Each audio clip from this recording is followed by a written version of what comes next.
The slap echoed louder than the music. For a second no one moved. My mother's hand was still in the air. My cheek burned, but I didn't touch it. I just looked at her. "You're a disgrace," she said again, louder this time, like she needed the room to agree. No one spoke. Not her friends. Not the guest. Not even my younger cousin who had been laughing with me 5 minutes earlier. I shouldn't have noticed this, but my brother was smiling. Just a little. Like he'd been waiting for this. "Get out," she said, pointing toward the door. I didn't argue. Didn't defend myself.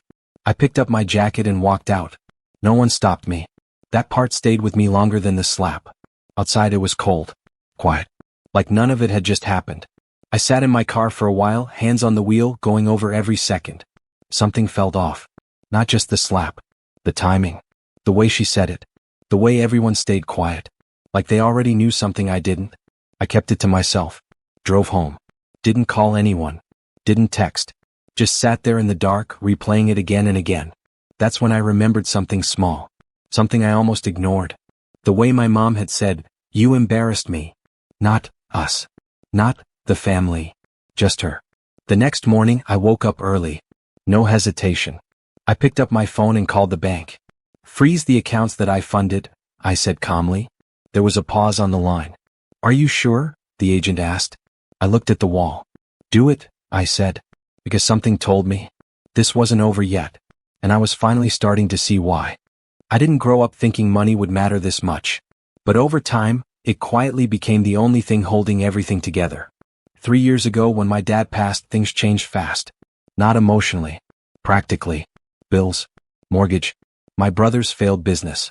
My mom's lifestyle that didn't slow down even a little. I stepped in. No announcement. No discussion. I just started covering things. At first it was small. Utilities. Groceries. Then it grew. Car payments. Credit cards. Property taxes. Eventually I was funding almost everything. But we never talked about it openly. That part always felt strange. My mom would still act like she was in control. Like she was the one providing. In front of others she'd say things like, "We're doing just fine." I never corrected her. I kept it to myself. Something about it felt necessary. Like the truth would break something fragile. My brother, on the other hand, knew. Not everything. But enough. He'd started asking questions a few months ago. Casual at first. "Must be nice having extra cash." Then more direct. "You helping mom out these days?" I gave vague answers. I shouldn't have. Because that's when things shifted. He started showing up more. More involved. More opinionated. Like he suddenly had a stake in something he didn't build. And my mom. She started treating me differently. Subtle at first. Shorter replies. Less warmth. Then small comments that didn't quite make sense. "You've changed. I don't recognize you anymore." I ignored it. Until last night. Because the way she said disgrace. That wasn't about embarrassment. That sounded like a conclusion. Like a decision had already been made. And I had no idea when. Or why. I stopped being part of it. 2 days passed before anyone called me. Not my mom. Not my brother. That silence said more than anything they could have explained. I didn't chase it. I just watched. That's something I learned early. When people stop talking, they usually start moving. Quietly. So I checked what I could. Accounts first. Nothing unusual at a glance. Bills still pending.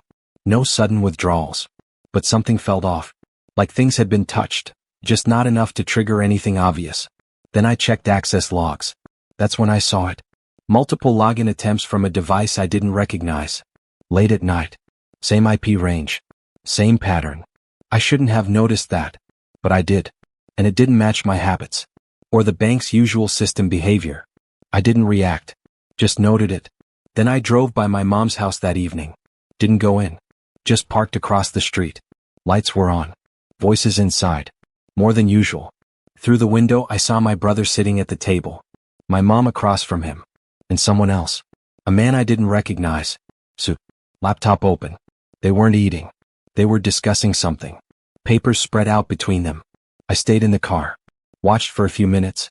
Then I saw my mom sign something. Slowly. Carefully. Like it mattered.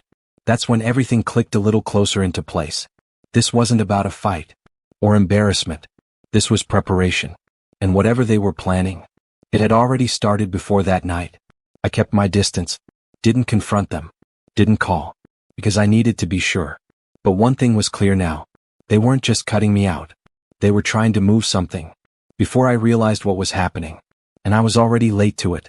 I didn't go back to the house. Instead, I made one call. A friend of mine works in compliance. Quiet job. Notices things others ignore. I asked him a simple question. Can someone try to move assets from accounts they don't legally control? He didn't answer right away. Then he said, only if someone gives them access, or if they think they already have a claim. That word stayed with me. Claim. That night, I went through every document I had. Every transfer. Every payment. Every agreement I never made official. And that's when I saw it. The pattern. 4 years, I had been sending money into accounts under my mom's name. Not joint. Not protected. Just hers. At the time, it felt easier. Cleaner. Family. But legally? It wasn't mine anymore. Not once it landed there. I leaned back in my chair. That's when everything made sense. The distance. The comments. The shift in tone. The slap. It wasn't about disrespect. It was timing. They needed me gone. Emotionally. Publicly. So that what came next would look justified. I thought about the man at the table. The papers. The signature. Then I checked property records. It didn't take long. My mom's house, the one I'd been paying for, was in the process of being refinanced. New structure. New ownership terms. And my brother's name had just been added. Not as a guest. As a co-owner. I stared at the screen. No discussion. No warning. Just a quiet transfer of control. Using everything I had funded. That's when the full truth settled in. This wasn't neglect. This wasn't misunderstanding. They had planned this, step by step. And I had paid for all of it, without realizing I was being replaced. I didn't react. Not yet. That was the difference between them and me. They moved fast. I moved carefully. I closed my laptop and just sat there for a while. No anger. No panic. Just clarity. Because once you see it, you can't unsee it. Every payment I made. Every time I covered something without asking questions.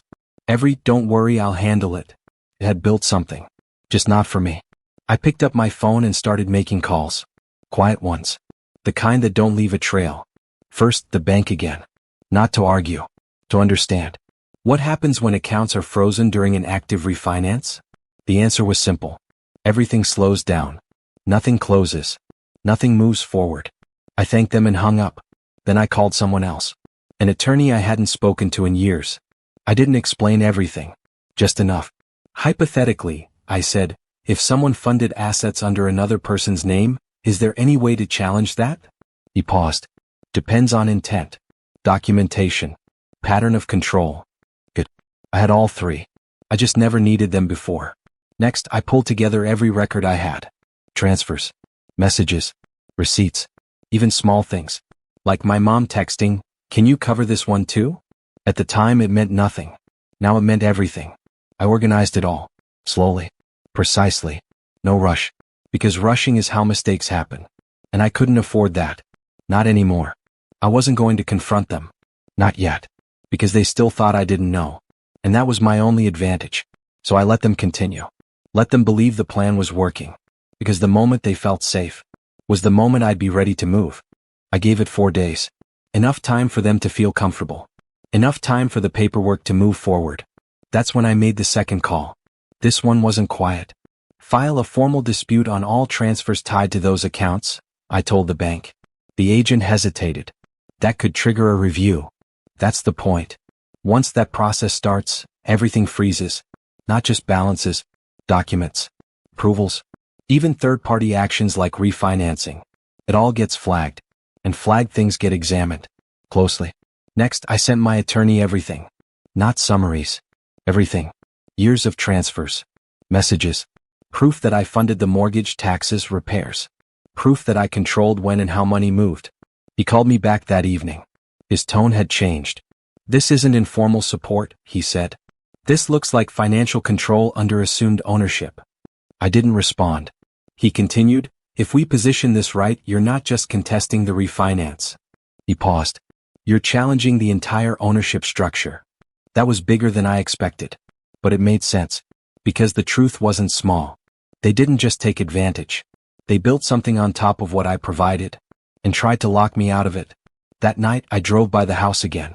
Lights on. Same room. Same table. My brother was laughing this time. Relaxed. Confident. My mom looked relieved. Like something heavy was finally done. They thought it was over. That everything had gone through. I stayed in the car. Didn't go in. Didn't interrupt. Because in a way, they were right. Something had gone through. Just not what they thought. And they were about to find out the difference. The call came 2 days later. Not to me. To my mom. I know because she called me right after. First time since that night. Her voice was different. Tight. Controlled. Not angry. What did you do? She asked. I didn't answer right away. I'm not sure what you mean. The bank froze everything, she said. They're asking questions. There's an investigation. The refinance. She stopped mid-sentence. That told me enough. It didn't go through? I asked calmly. Silence. Then quieter, no. I leaned back in my chair. That's unfortunate. Her tone shifted. You need to fix this. Now. I almost smiled. Not because it was funny. Because it was predictable. I can't fix something I didn't break, I said. You funded those accounts, she snapped. That money is ours. There it was. Not mine. Not yours and mine.